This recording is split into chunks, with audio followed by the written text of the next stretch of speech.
சபரிமலை ஐயப்பன் கோயிலில் நேற்று ஒரு நாள் மட்டுமே 80,000 பக்தர்கள் சுவாமி தரிசனம் செய்யப்பட்டிருப்பதாக தகவல்கள் வெளியாகியிருக்கிறது. அதிக பக்தர்கள் வருகையால் நேற்று முதல் திங்கட்கிழமை வரை 5,000 பேருக்கு மட்டுமே ஸ்பாட் புக்கிங் வழங்கப்பட இருக்கிறது. இது பற்றி விரிவான தகவலை தர காத்திருக்கிறார் செய்தியாளர் சந்தோஷ். நேற்று மட்டுமே 80,000 பக்தர்கள் தரிசனம் செய்திருக்கிறார்கள். இவர்கள் எத்தனை மணி நேரம் காத்திருந்து சுவாமியை தரிசனம் செய்தார்கள்? விவரங்கள் என்ன? அதாவது அந்த சுவாமி தரிசனம் செய்வதற்கான நேரம் என்பது தொடர்ந்து அதிகரித்துதான் காணப்படுகிறது. குறிப்பாக இன்றைக்கும் நேற்றைக்கும் பார்த்தீங்கன்னா கிட்டத்தட்ட 8 மணி நேரம் முதல் 12 மணி நேரம் வரை பக்தர்கள் காத்திருந்துதான் சுவாமி தரிசனம் செய்ய வேண்டிய ஒரு நிலை இருக்கிறது.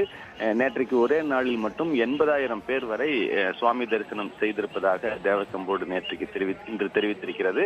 அதே போல தொடர்ந்து வரக்கூடிய பக்தர்களுடைய எண்ணிக்கை, அதாவது முன்பதிவு செய்து வரக்கூடிய 70,000 பேரை தாண்டி ஸ்பாட் புக்கிங் எண்ணிக்கை அதிகமாக இருக்கக்கூடிய காரணத்தினால பல்வேறு பிரச்சனைகளையும் சிரமங்களையும் பக்தர்கள் சந்திக்கிறார்கள் என்ற ஒரு காரணத்தினால அந்த ஸ்பாட் புக்கிங்கை வருகிற திங்கட்கிழமை வரை, அதாவது நேற்று மாலையிலிருந்து வருகிற திங்கட்கிழமை வரை 5,000 பேராக குறைத்திருக்கிறார்கள். இதன் மூலமாக வரக்கூடிய இந்த 2-3 நாட்களில் அடிப்படை வசதிகளை விரைவாக செய்து முடிப்பதற்கு என ஒரு காலகட்டம் தேவசம் போர்டுக்கு கிடைக்கும் என்ற ஒரு காரணத்தினால அந்த பக்தருடைய முன்பதிவை, அதாவது ஸ்பாட் புக்கிங்கை குறைத்திருக்கிறார்கள்.